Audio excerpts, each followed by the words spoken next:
اعوذ باللہ من الشیطان الرجیم بسم اللہ الرحمن الرحیم۔ معزز خواتین و حضرات، عزیز طلبہ و طالبات، ڈیلی قرآن کلاس میں آپ سب کو خوش آمدید۔ امید کرتا ہوں آپ سب خیر و عافیت کے ساتھ ہوں گے۔ آج کا ہمارا سبق سورہ آل عمران پارہ نمبر 4 آیت نمبر 179۔ سب سے پہلے لفظی ترجمہ سماعت فرمائیں۔ ما نہیں، کانا ہے، اللہ اللہ، لیذرا کے چھوڑے رکھے، المؤمنین مومنوں کو، علا اس حال پر، ما جس، انتم تم ہو، علیہ جس پر، حتی یہاں تک، یمیزا الگ الگ نہ کر دے، الخبیثہ پلید کو، من الطیب پاک سے، وما اور نہیں، کانا ہے، اللہ اللہ، لیطلعکم کہ آگاہ کر دے تمہیں، علی الغیب غیب پر، ولیکن البتہ، اللہ اللہ، یجتبی چن لیتا ہے، من رسولہ اپنے رسولوں میں سے، من یشاء جسے وہ چاہتا ہے، بریکٹ کے اندر آ جائے گا غیب کے علم کے لیے۔ فآمنوا سو اب تم ایمان لاؤ، باللہ اللہ پر، ورسولہ اور اس کے رسولوں پر، وإن اور اگر، تؤمنوا تم ایمان لے آئے، وتتقوا اور تقوی اختیار کیا، فلکم تو تمہارے لیے، اجر ہے، عظیم عظیم۔ اس آیت کا گزشتہ آیات کے ساتھ ربط اور تعلق کچھ اس طرح سے ہے۔ غزوہ احد کے بعد پیدا ہونے والی صورتحال کے بارے میں اللہ رب العالمین بالتفصیل آگاہی عطا کر رہا ہے، اور منافقین اور ان کے سوالات اور ان کے جوابات فراہم فرما رہا ہے۔ اس آیت مبارکہ کے اندر جو ابھی ہم پڑھ رہے ہیں، اللہ رب العالمین نے تمام اہل ایمان پر اپنے ایک انعام اور اکرام کا ذکر کیا۔ جیسا کہ آپ کے علم میں ہے، شروع میں اسلام کے آغاز میں، مدنی دور کے آغاز میں، کچھ لوگ ایسے تھے کہ جو اندر سے کافر تھے اور اوپر سے مسلمان تھے۔ ایسے لوگوں کو منافقین کہا جاتا۔ اوائل میں، آغاز میں صحابہ اکرام ان منافقین کے ساتھ بھی بھائیوں جیسا رویہ اختیار کرتے، ان کو اہل ایمان سمجھتے، ان کو مسلمان خیال کرتے، اور ان کے ساتھ انتہائی برادرانہ تعلقات قائم رکھتے۔ یہ منافقین مسلمانوں کی صفوں میں مل کر انتشار پیدا کرتے، افتراق پیدا کرتے، لڑائیوں کا باعث بنتے، اور انتہائی مشکل حالات میں صحابہ اکرام کو تنہا چھوڑ جاتے، اور اس طرح مسلمانوں کو کئی طرح کے نقصانات پہنچاتے۔ ان منافقوں کا رویہ ایسے ہی تھا کہ بغل میں چھری اور منہ میں رام رام۔ اللہ رب العالمین نے اہل ایمان کو یہ خوشخبری سنائی کہ ابھی مسلمانوں کی ٹکر عرب کے اندرونی کافروں کے ساتھ ہے۔ ایک وقت آنے والا ہے کہ اہل عرب، اہل اسلام دنیا کے کونے کونے پر حکومت کریں گے۔ تو آگے چل کر اگر یہ منافقین اسی طرح مسلمانوں کی صفوں میں گھسے رہے اور اسی طرح مسلمانوں کو نقصانات پہنچاتے رہے، تو یہ تو ایک انتہائی خطرے کی علامت تھی۔ منافقین کی جانب سے نقصانات سے محفوظ رکھنے کے لیے اللہ رب العالمین نے یہ خوشخبری سنائی۔ اب آیت کے لفظ سنیے گا، آپ کو سمجھ آئے گی۔ ما کان اللہ لیذر المؤمنین علی ما انتم علیہ۔ اللہ پاک ارشاد فرماتا ہے، اللہ کی یہ شان نہیں کہ چھوڑے رکھے مومنوں کو اس حال پر جس پر تم اب ہو۔ اللہ تعالیٰ کی حکمت اس بات کی روادار نہیں کہ مخلص و منافق آپس میں ملے جلے رہیں، بلکہ ان کو الگ الگ کرنا ضروری ہے۔ اللہ پاک فرماتا ہے، اللہ کی یہ شان نہیں، اللہ کی شان کے یہ لائق نہیں کہ وہ مومنوں کو اسی حال پر چھوڑے رکھے جس حال پر تم اب ہو۔ اے مسلمانوں، اللہ تعالیٰ تمہیں ہمیشہ اسی حال پہ چھوڑے نہیں رکھے گا کہ تمہارے اندر مخلص اور منافق ملے جلے رہیں۔ اللہ ताला हमेशा तुम्हें इस हाल पे नहीं रखेगा जिस हाल पर तुम अब हो कि खरे और खोटे एक ही जगह पे दोनों रह रहे हों और खरे और खोटे की कोई पहचान ही ना हो, खबीस और तय्यब की कोई पहचान ही ना हो, और ये हमेशा झूठे लोग सच्चे लोगों के साथ मिलकर सच्चे होने का नाटक करते रहें, सच्चे होने का ड्रामा करते रहें। अल्लाह पाक फरमाता है ये ड्रामा इनका हमेशा नहीं चलेगा, ये सदा इस ड्रामे को रचा नहीं पाएंगे, बल्कि क्या होगा, यहाँ तक कि हत्ता यमीज़ अल खबीस मिनत तय्यब, जब तक अलग अलग ना कर दे पलीद को पाक से। अल्लाह ताला खुद ये एहतिमाम फरमाएगा, ये इंतज़ाम फरमाएगा कि वो खबीस को, पलीद को, नापाक को पाक से अलग करेगा।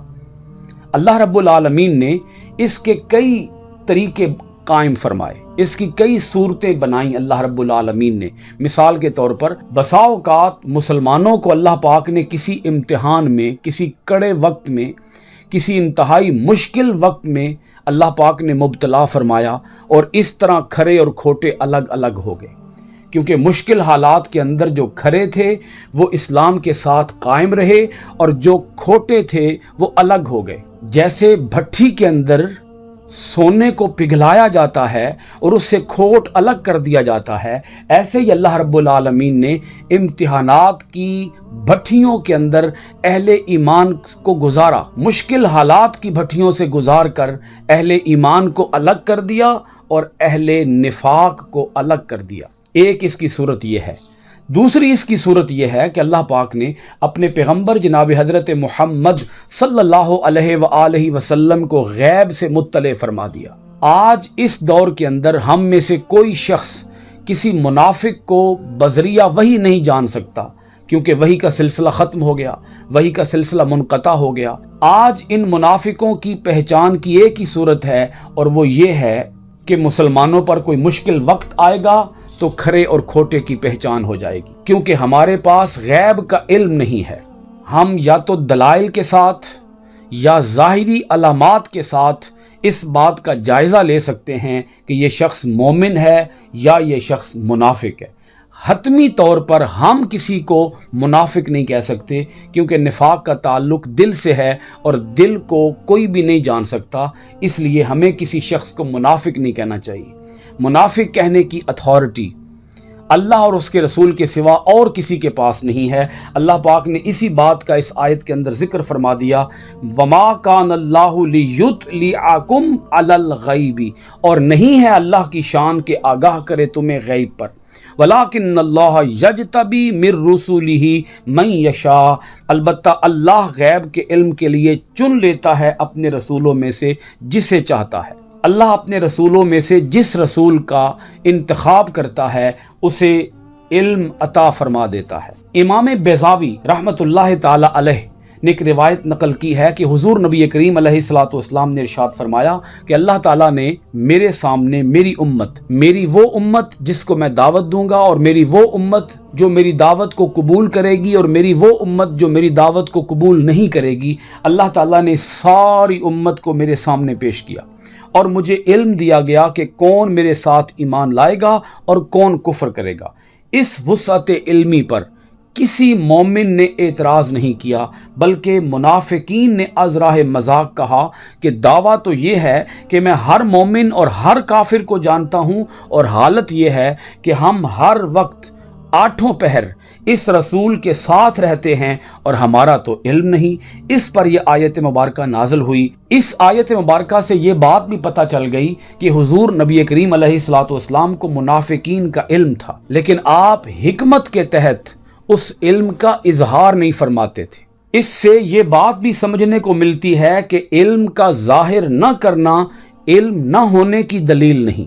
सहाबा इकराम रिदवानुल्लाह ताला अलैहिम अजमाइन अपने नबी पाक सल्लल्लाहु अलैहि वसल्लम के इल्म की वुसअत को देखकर खुश होते, अलबत्ता मुनाफिक लोग तस्लीम न करते और ची बजबी होकर एतराज़ करते। जब मुनाफिकों ने ये एतराज़ किया कि हम तो आठों पहर हर वक्त हुजूर नबी करीम अलैहिस्सलाम के साथ होते हैं, हमारा तो इल्म नहीं है। और दावा यह है कि मैं सबको जानता हूँ, मोमिनों को भी, काफिरों को भी, मुनाफिकों को भी, हमारा तो इल्म नहीं है।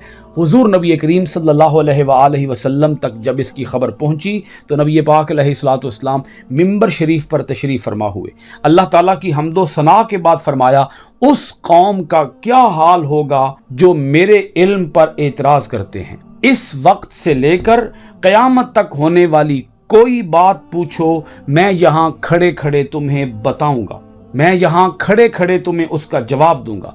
हज़रत अब्दुल्ला बिन हुज़ाफ़ा उठे और उन्होंने नबी करीम सल्लल्लाहु अलैहि वसल्लम की बारगाह में अर्ज़ किया, या रसूलल्लाह सल्लल्लाहु अलैहि वसल्लम, मेरा बाप कौन है? हुजूर नबी करीम अलैहिस्सलाम ने इरशाद फरमाया, हुज़ाफ़ा। अब्दुल्ला बिन हुज़ाफ़ा के बारे में लोग शक करते थे, उनके नसब के बारे में तान करते, लोग उनको बुरा भला कहते और यहाँ तक कह देते कि तुम अपने बाप के नहीं हो। इन्होंने मौका की नज़ाकत को भांपते हुए फ़ायदा उठाया और अर्ज़ किया कि हुजूर ये फरमा दें कि मेरा बाप कौन है।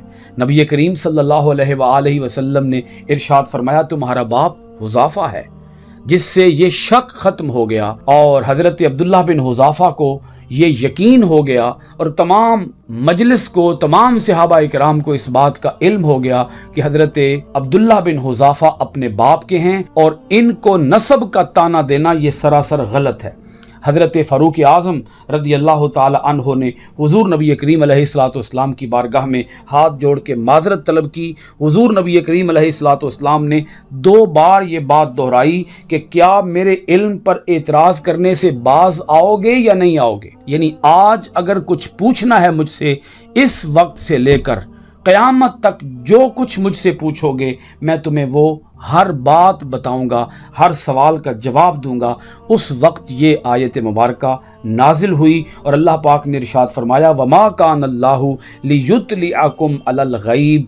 अल्लाह की ये शान नहीं कि वो आगाह करे तुम्हें गैब पर, अलबत्ता गैब के इल्म के लिए अल्लाह अपने रसूलों में से जिसे चाहता है चुन लेता है। इस आयत के अंदर अब 2 पहलू बिल्कुल वाज़ेह हो गए। आप देखें, अल्लाह पाक पहले फरमाता है अल्लाह की ये शान नहीं कि वो मोमिनों को इस हाल पर रखे जिस हाल पर मोमिन अब हैं, यानी मोमिनों के साथ मुनाफिक मिले हुए हैं। अल्लाह ताला हमेशा ऐसा नहीं रखेगा। एक वक्त आएगा कि अल्लाह ताला पर्दा चाक करेगा और बताएगा कि मोमिन कौन है और मुनाफिक कौन है। और अल्लाह पाक ये किसे बताएगा, इसका हतमी और कतई इल्म अल्लाह ताला किसे अता फरमाएगा। दूसरे जुमले के अंदर इस बात का जवाब दिया कि अल्लाह की ये शान नहीं कि अल्लाह ताला तुम में से हर शख्स को गैब की इत्तला दे। अल्लाह ताला गैब की इत्तला अपने रसूलों में से जिसे चाहता है अता फरमाता है। फ़आमिनु बिल्लाहि व रसूलिही, पस अब तुम ईमान लाओ अल्लाह और उसके रसूलों पर। व इन तुमिनु व तत्तकू फलकुम अजरुन अजीम, और अगर तुम ईमान ले आए और तकवा इख्तियार किया तो तुम्हारे लिए अजर अजीम है। इस आयत के अंदर ये मैसेज दिया गया मुनाफिकों को कि ऐ मुनाफिकों, अपने निफाक से बाज आ जाओ और ये सोचना छोड़ दो कि नबी अकरम सल्लल्लाहु अलैहि वसल्लम को हमारा पता नहीं है। ये बात जान लो, पल्ले बांध लो कि रसूल के पास गैब का इल्म है और अल्लाह अपने रसूल को तुम्हारी कल्बी हालत से, तुम्हारी अंदर की हालत से अल्लाह अपने रसूल को आगाह रखता है। लिहाजा मत समझो कि तुम छुपे रहोगे और तुम हमेशा ये ड्रामा रचाते रहोगे और तुम मुसलमानों को ये धोखा देने में कामयाब रहोगे। नहीं, रसूल को तुम्हारा इल्म है, सो इसलिए तुम बाज आ जाओ, निफाक से बाज आ जाओ, अल्लाह और उसके रसूलों पर सच्चा ईमान लेकर आओ। और अगर तुम ईमान ले आए और तुमने तकवा इख्तियार किया और तुम्हारे अंदर से निफाक निकल गया और ईमान रासिख हो गया तो फिर तुम्हारे लिए अजर अजीम है। यहाँ ये बात भी अर्ज़ करना चाहूँगा कि हुजूर नबी करीम अलैहिस्सलाम के इल्म का इनकार करना ईमान की दलील नहीं बल्कि निफाक की दलील है। मुनाफिकों ने हुजूर के इल्म पर एतराज किया, अहले ईमान ने कभी भी हुजूर के इल्म पर एतराज नहीं किया। ये बात भी अर्ज़ करना ज़रूरी समझूंगा कि बाज़ लोगों का वतीरा है, बाज़ लोगों का शेवा है कि वो हुजूर नबी करीम अलैहिस्सलाम पर अल्लाह ताला की जो अता है, अल्लाह ताला की जो इनायात और नवाजिशात हैं, ان نوازشات کے انکار کرنے کو وہ توحید خیال کرتے ہیں کہ اللہ نے حضور علیہ الصلوۃ والسلام کو کوئی علم عطا نہیں کیا، مطلقاً وہ علم کی نفی کر کے سمجھتے یہ ہیں کہ یہ عین توحید ہے۔ یہ توحید نہیں، توحید یہ ہے کہ اللہ تعالیٰ اپنے رسولوں کو مقام عطا کرتا ہے، علم عطا کرتا ہے، جتنا علم وہ چاہتا ہے اتنا عطا کرتا ہے۔ اب اس جتنا کو بھی ہمیں محدود نہیں کرنا چاہیے، اس جتنا کا بھی دائرہ اتنا وسیع ہے، اس کائنات کے اندر کوئی شخص ایسا نہیں، کل انسانوں کو ملا کر حضور علیہ الصلوۃ والسلام کے علم کا اگر موازنہ کیا جائے تو اس کی نسبت قطرے اور سمندر کے برابر بھی نہیں ہے۔ یعنی پوری دنیا کا علم، پوری انسانیت کا علم ایک قطرے کے برابر بھی نہیں ہے، اور حضور کا جو علم ہے وہ سمندروں سے بھی زیادہ وسیع ہے۔ ہاں، ہم اس بات پر ایمان رکھتے ہیں کہ جو حضور کا علم ہے اگر اس کا اللہ کے علم کے ساتھ موازنہ کیا جائے تو حضور کے علم کی اللہ کے علم کے ساتھ نسبت ایک قطرے کے برابر بھی نہیں ہے۔ حضور نبی کریم علیہ الصلوۃ والسلام کے پاس جتنا علم ہے وہ اللہ کا عطا کردہ ہے، اللہ کا علم عطائی ہے، اللہ کا علم لا محدود ہے، اللہ کا علم غیر متناہی ہے۔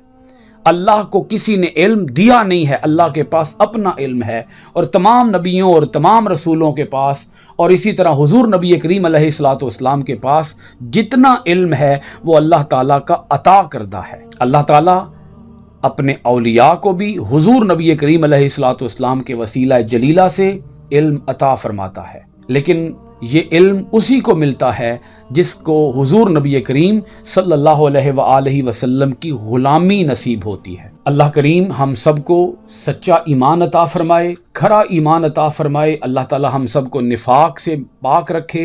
اللہ کریم ہم سب کو اپنی آیتوں کے اندر غور و خوض کرنے، معنی، ترجمہ، تفسیر اور تشریح کے ساتھ پڑھنے کی توفیق عطا فرمائے۔ آمین ثم آمین۔ کلاس ختم ہوئی آج آیت نمبر 179 کے ساتھ۔ انشاءاللہ العزیز آئندہ ڈیلی قرآن کلاس میں حاضر ہوں گے آیت نمبر 180 کے ساتھ۔ آپ سب حضرات کا بہت شکریہ۔ السلام علیکم ورحمۃ اللہ وبرکاتہ۔